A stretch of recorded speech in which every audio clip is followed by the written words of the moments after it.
안녕하십니까. 성경 내 이야기다 김홍덕입니다. 오늘은 이제 마가복음 13장 3절에서부터 8절까지 말씀을 한번 보겠습니다. 사실 이 말씀은 한 13절까지 다 이어진 말씀인데 특별히 구분 없이 계속 이어가도록 하겠습니다. 그래서 오늘 본문은 13장 3절에서부터 8절까지 한번 보겠습니다. 예수께서 감람산에서 성전을 마주 대하여 앉으셨을 때에 베드로와 야고보와 요한과 안드레가 종용이 묻자오되 우리에게 이르소서 어느 때에 이런 일이 있겠사오며 이 모든 일이 이루려 할 때에 무슨 징조가 있사오리이까. 예수께서 이르시되 너희가 사람의 미혹을 받지 않도록 주의하라. 많은 사람이 내 이름으로 와서 이르되 내가 그러라 하여 많은 사람을 미혹해 하리라. 난리와 난리 소문을 들을 때에 두려워 말라. 이런 일이 있어야 하되 끝은 아직 아니니라. 민족이 민족을 나라가 나라를 대적하여 일어나겠고 처처에 지진이 있으며 기근이 있으리니 이는 재난의 시작이니라. 아멘. 그냥 문자 그대로 보면 다소간 좀 두려움이 생기는 그런 말씀입니다. 근데 이제 이 말씀은 이 말씀에 이제 들어가기 전에 제가 이제 늘 드리는 말씀처럼 성경은 이제 하나님의 말씀이고 하나님의 관점입니다. 그래서 이게 하나님께서 가지고 있는 관점이 있는데 사람에게 하나님께서 설명하시고자 하는 내용이 있습니다. 그건 뭐냐 하면 내가 사람을 왜 만들었는지 그리고 그 사람에게 기대하는 것이 무엇인지 이것에 대해서 지금 하나님께서 말씀하시고자 하는 겁니다. 그러면 성경에 있는 어떤 구절 어떤 말씀 어느 구석에 있는 말씀이라도 이 주제의 베이스 위에 있는 겁니다. 그래서 성경이 말씀을 통해서 보이는 것은 나타난 것으로 말미암아 된 것이 아니다. 눈에 보이는 세상이 본질이 아니다. 하나님 아들이 추구하는 것은 세상의 모든 영광이 아니다 라고 이렇게 말씀을 하셨다면 이 재난도 지금 이 세상이 망하느냐 아니냐의 문제는 아닙니다. 이게 사람들은 이 지구가 멸망을 하면 어떻게 되느냐 이렇게 걱정을 합니다만은 지구가 멸망을 하면 사람들이 다 죽겠죠. 다 죽을 텐데 오늘 이전에 우리가 수천 년 동안 사람들이 많이 다 죽었습니다. 그 사람들이 죽었다고 큰일이 일어나는 거 아닙니다. 누구나 다 죽는 것의 한 사건일 뿐입니다. 그러니까 세상이 멸망해서 동시에 다 죽는다.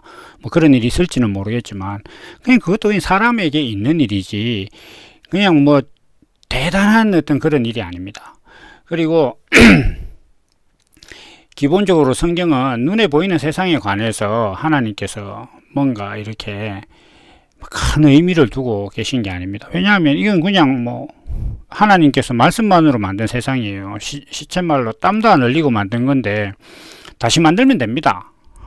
쉽게 이야기하면 하나님을 믿으려면 그 정도 능력은 있다고 생각하고 믿어야 되는 겁니다.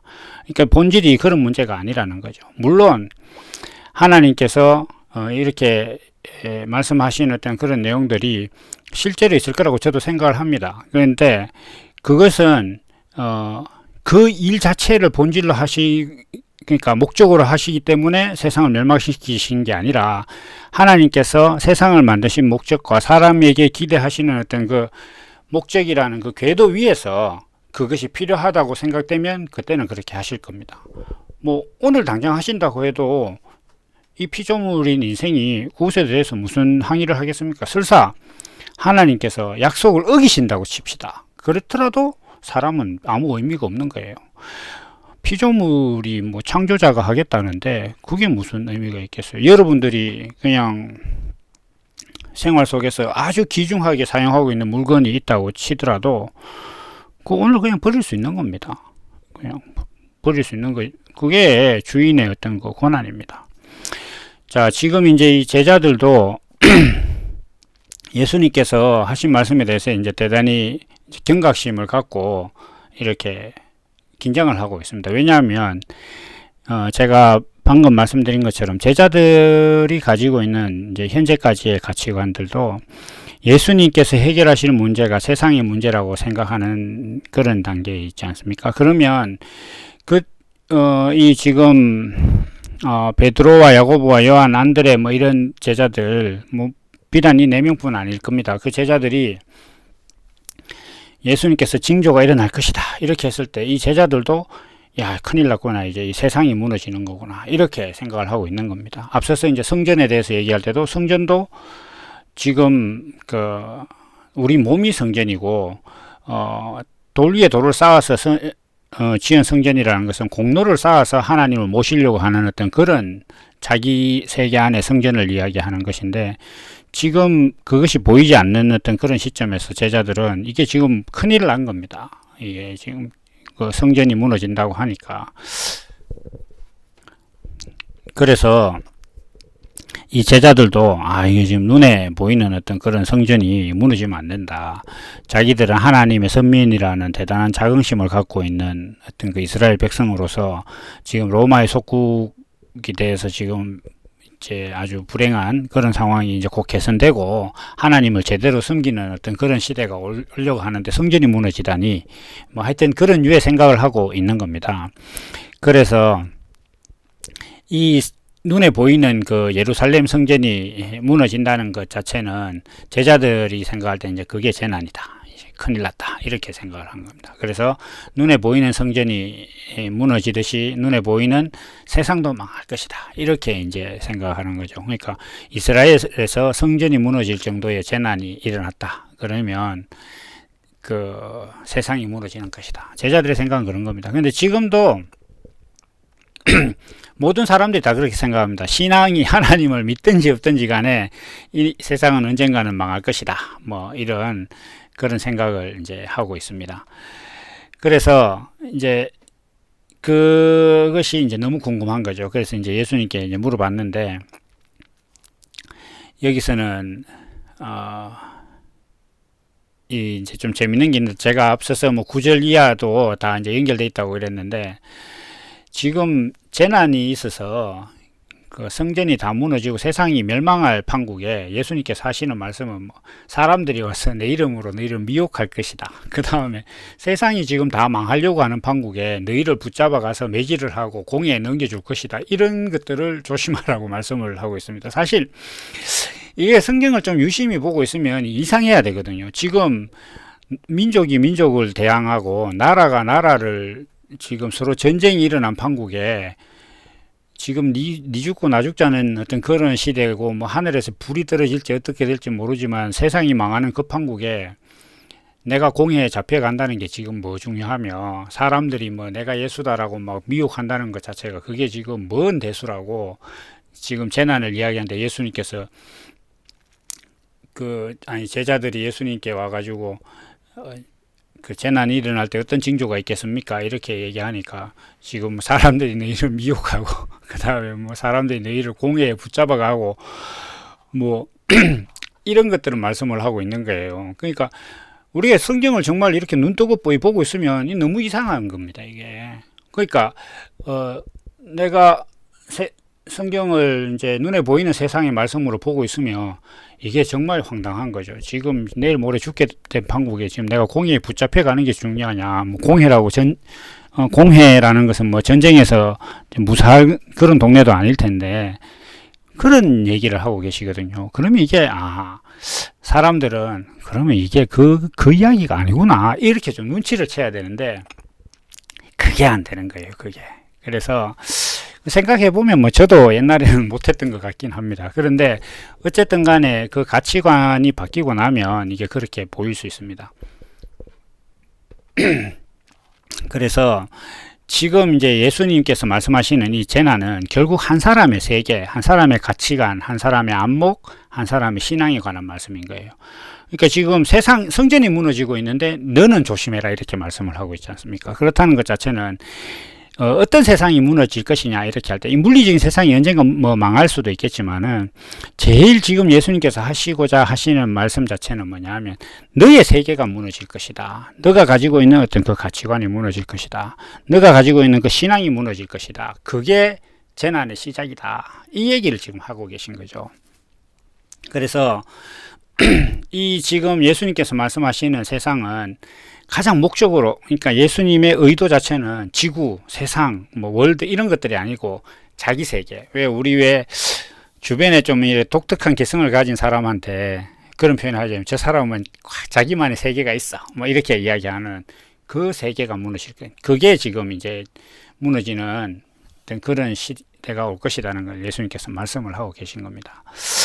그래서 이게 성전이 무너진다. 이렇게 하면 성전은 하나님을 모시는 거잖아요. 그러면 어떻게 내 안에 하나님을 모실 것이냐. 이렇게 할 때 돌을 쌓는다. 그건 율법을 쌓는다는 거거든요. 율법을 쌓는다는 건 무슨 의미냐 하면 율법을 지켜낸다는 거예요.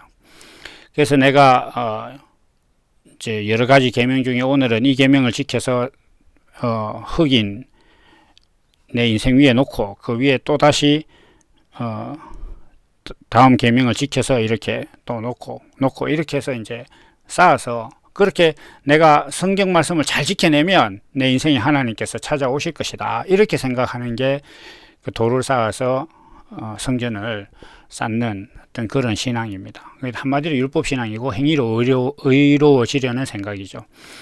제가 이걸 참 부단히로 설명하려고 노력하지만 이거는 뭐 제가 말을 어떻게 잘하면 될지는 모르겠습니다. 이게 말의 문제가 아니라 듣는 사람의 생명의 문제라서 어떨지는 모르겠습니다만 신약 성경을 지키는 것도 율법적인 신앙입니다. 그러니까 사람들은 그냥 예를 들면 구약 시대에 구약 성경에 있는 말씀을 지키는 것은 율법적인 신앙이라고 합니다. 예를 들면 안식일을 지켜라.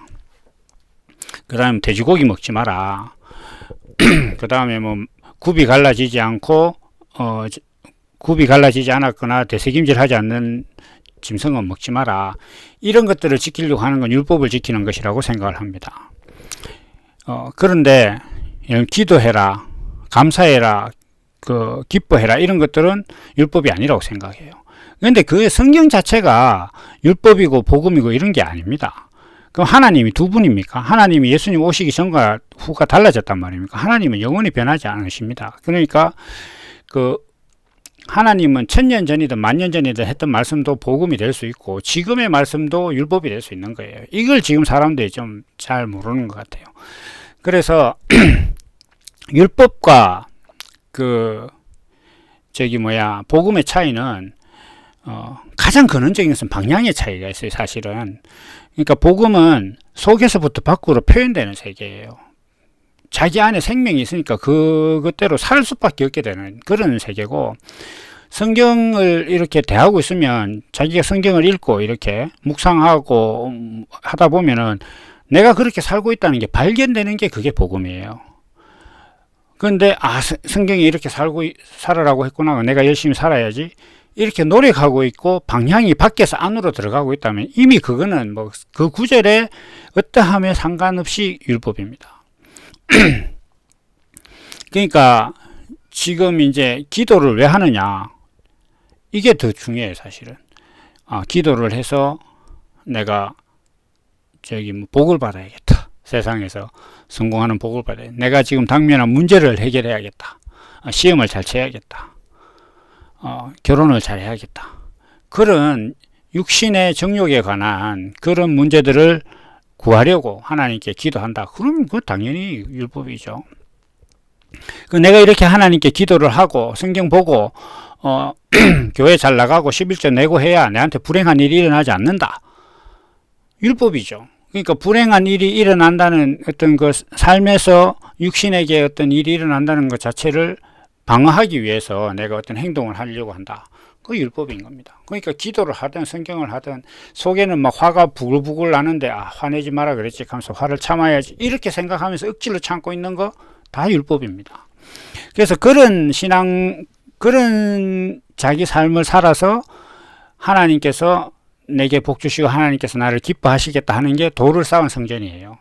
그래서 그렇게 내가 그러한 공로를 쌓으면 하나님께서 내 안에 거하실 것이다, 이렇게 생각하는 게, 성전이 하나님 거하시는 거니까 그게 바로 율법적인 신앙이고 돌 위에 돌이 이제 쌓아서 만든 성전인 것이죠. 그런데 그 신앙이 무너져야 된다는 거예요. 지금 그 예수님께서 지금 말씀하시는 것은 그 신앙이 무너질 것이다. 그 성전이 어떠냐 이렇게 물어봤던 사람이 물었던 의도가 하나님의 말씀을 지켜서 공로로 의로워지려는 신앙이 아름답지 않습니까? 이렇게 예수님께 물은 거라고 제가 지난 시간에 말씀을 드렸죠. 그러면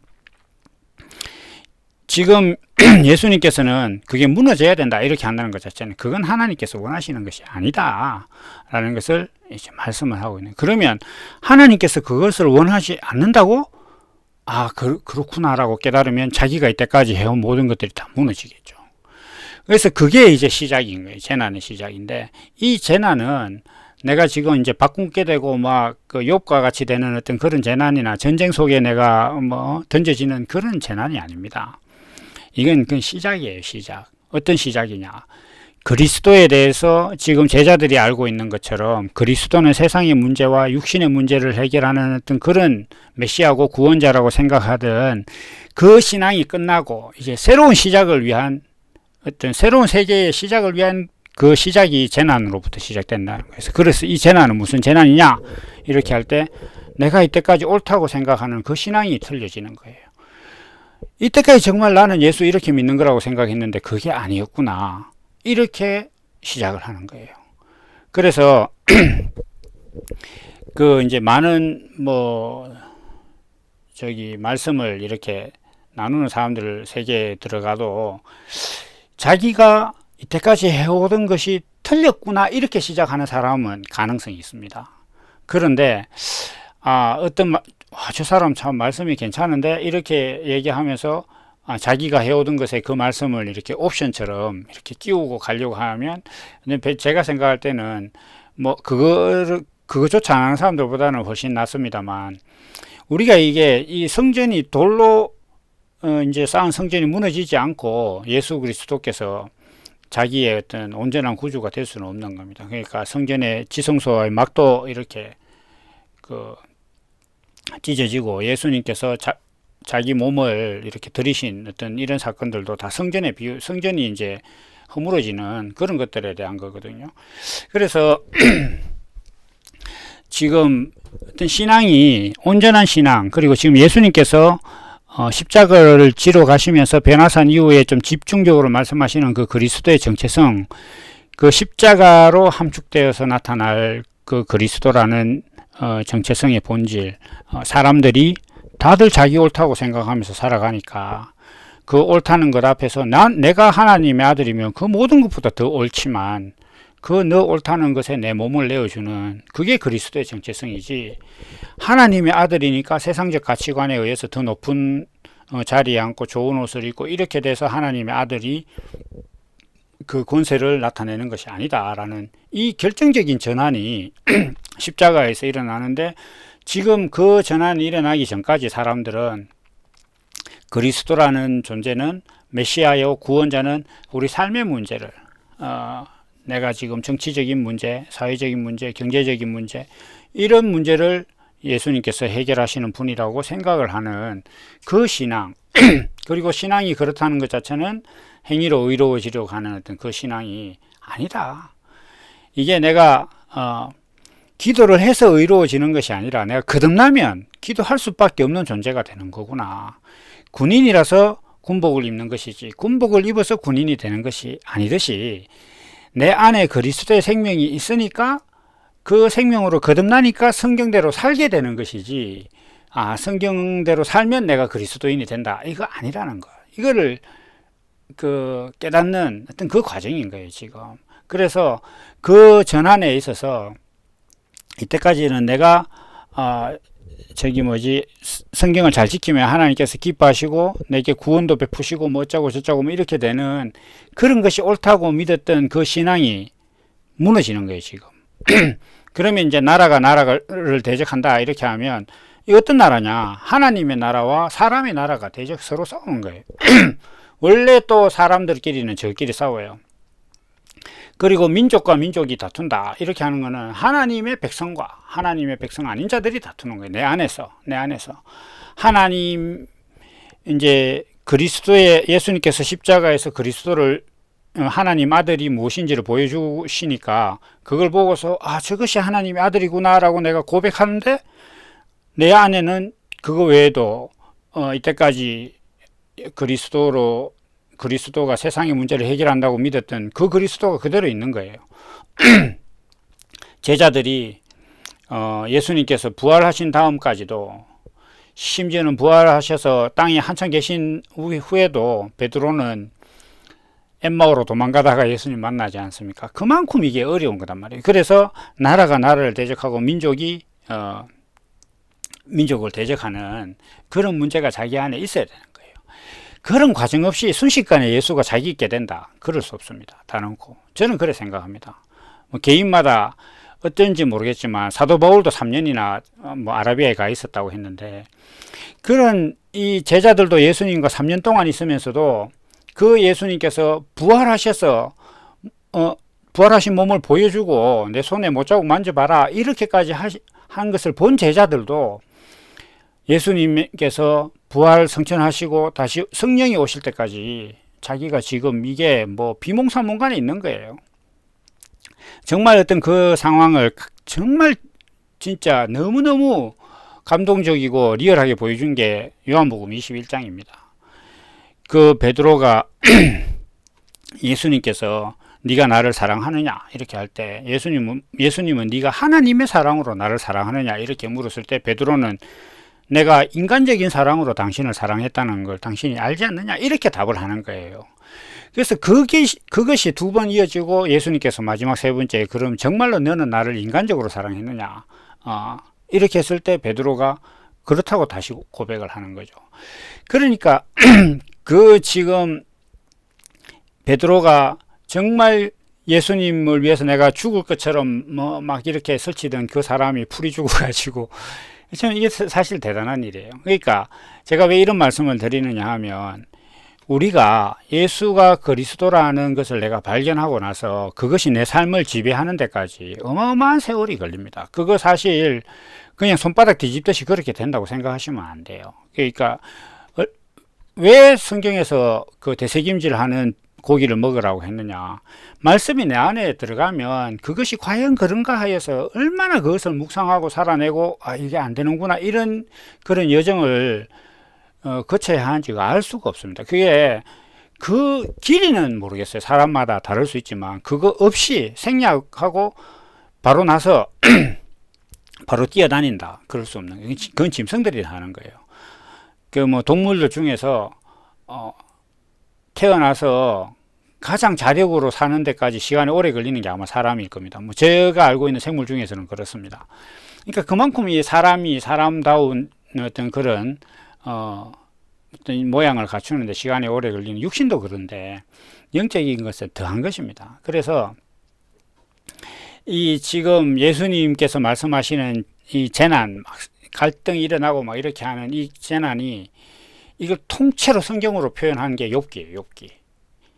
그래서 그러한 것들을 이제 우리가 겪게 되는 거예요. 그게 사실 우리 신앙에 있어서, 아니 인생에 있어서 가장 큰 재난이어야 됩니다. 그것이 정말 자기 삶에 있어서 그것보다 더 괴로운 적이 없었다, 이러한 시간들이 지나가게 되는 겁니다.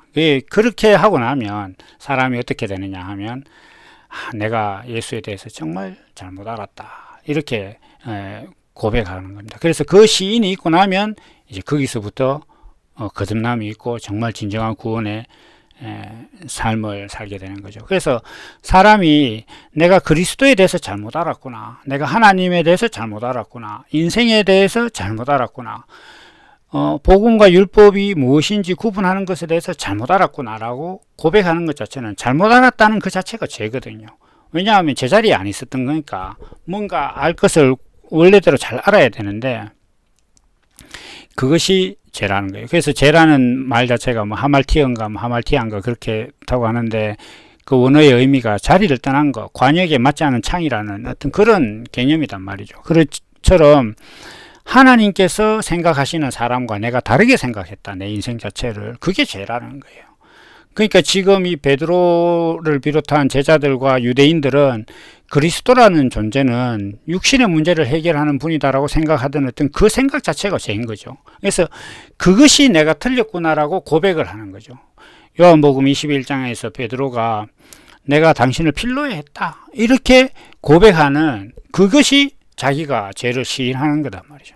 그러한 과정 없이 거듭남이 있을 수 있느냐? 없습니다. 이게 성경에서 유일하게 제시한 방법이거든요. 유일하게. 예수의 이름 외에 구원받을 이름이 없다.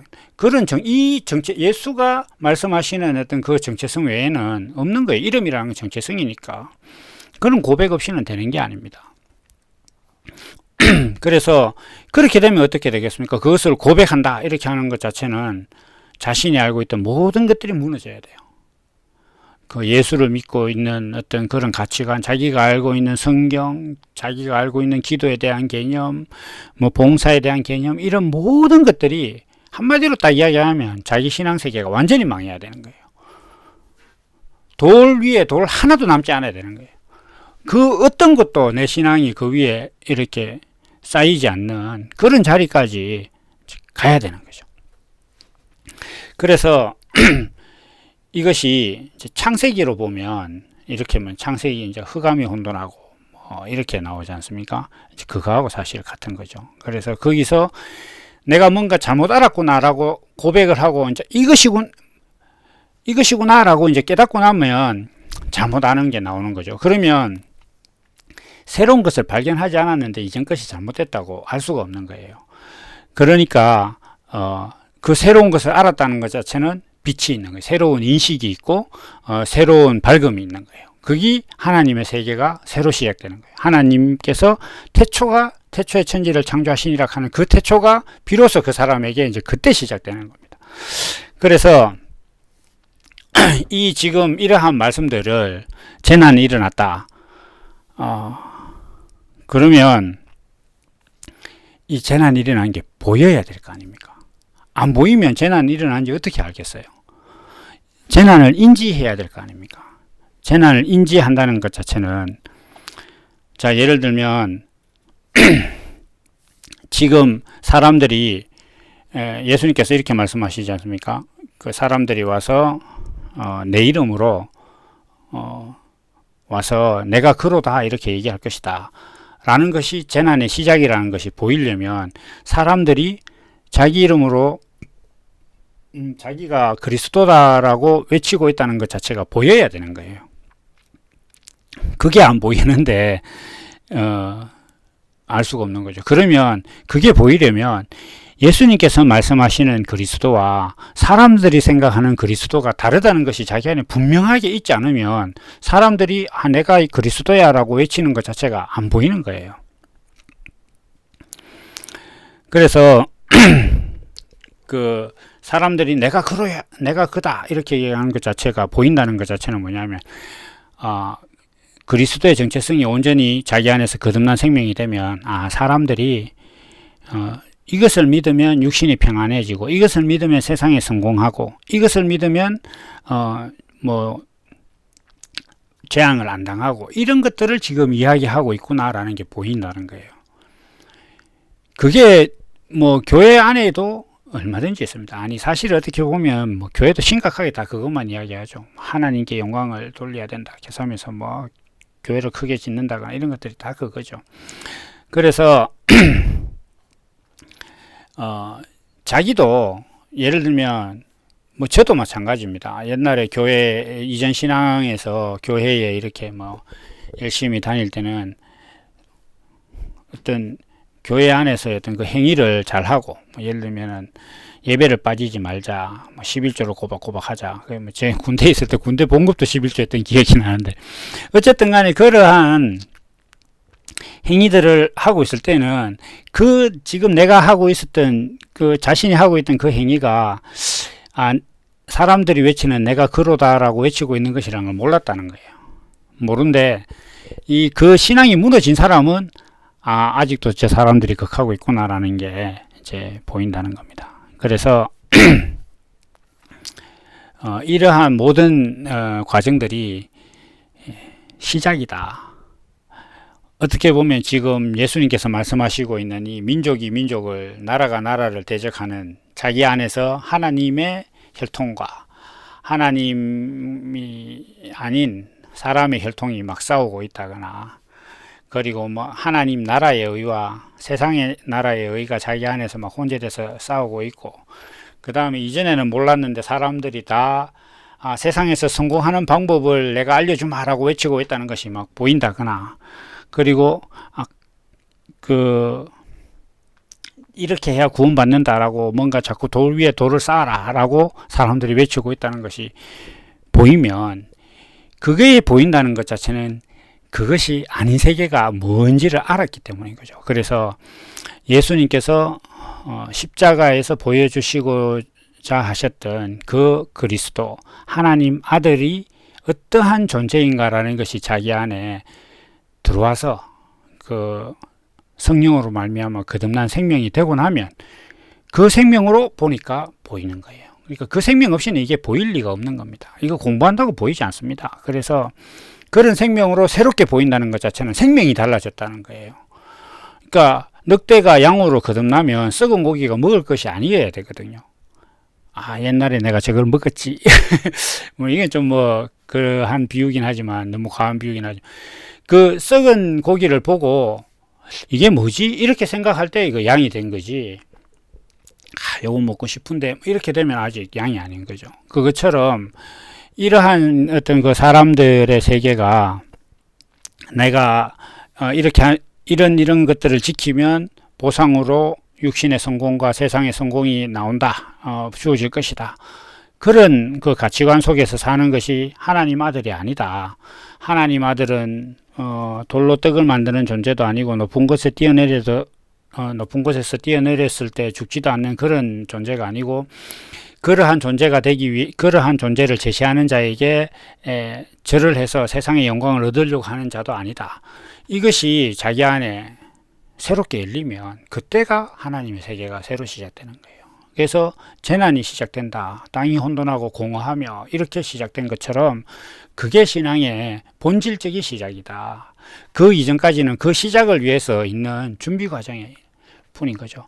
그래서 마치 이스라엘 백성들이 광야를 거쳐서 갈 때는 불기둥이 일어나면 가고, 구름기둥이 일어나면 가고, 서면 서고 이렇게 했단 말이에요. 그러니까 어떤 모든 것이 다 행인데, 희한하게도 그 가나안 땅에 들어가자 불기둥과 구름기둥이 없어지고, 하나님께서도 말씀하시기를 네가 가고 싶은 대로 가라. 거기서부터 시작인 거예요, 신앙이라는 것은. 그래서 지금 예수님께서 하시는 어떤 이 재난은 세상의 멸망에 관한 것일 수도 있지만, 그런 의미도 분명히 포함되어 있겠지만, 제가 서두에 말씀드린 것처럼 그것은, 세상이 그렇게 멸망하는 것은 하나님께서 세상을 만드시고 세상을 운영하시고자 하신 그 목적 아래서 그럴 수는 있는 것이지, 그것 자체를 본질로 하지는 않는다. 그러면 이 말씀의 가장 본질적인 것은 무엇이냐? 너의 세계, 이것이 하나님 아들이야 라고 자기 스스로 믿으면서 하나님께 성경을 지켜서 하나님을 모시려고 하고, 성경을 지켜서 내 육신의 평안을 추구하고, 교회에 가서 시키는 대로 해서 세상의 성공을 담보받으려고 했던 그 신앙, 그것이 무너져야 된다. 그것이 이제 다 없어지고 나면, 재난을 맞이하고 나면 이제 새로운 세계가 시작될 것이다. 이런 말씀을 지금 하고 계신 것이다. 예수님께서 지금 그리스도에 대해서 계속 말씀하시면서, 사람들은 그리스도가 세상을 구원하고 육신의 문제를 해결하는 것이라고 생각하고 있는 그 사람들 가치관에다가 계속 그것이 아니라, 오히려 이 그리스도라는 존재는 세상에서 종이 되고 육신으로 수고하는, 하나님의 성품을 표현하기 위해서 자기 육신을 소비하는 그런 존재다 라는 것을 계속 말씀하시는 과정에서 이 말씀을 하셨다는 것만 봐도, 이 말씀이 세상의 멸망이라는 것을 본질로 하는 것이 아니라 내가 가진 세계, 내가 가진 신앙의 세계가 무너지는 것이다 라는 것을 말씀하시는 것이라는 것을 오늘 말씀드리고 또 말씀드립니다. 오늘은 여기까지 하고 또 다음 시간에 뵙도록 하겠습니다. 감사합니다.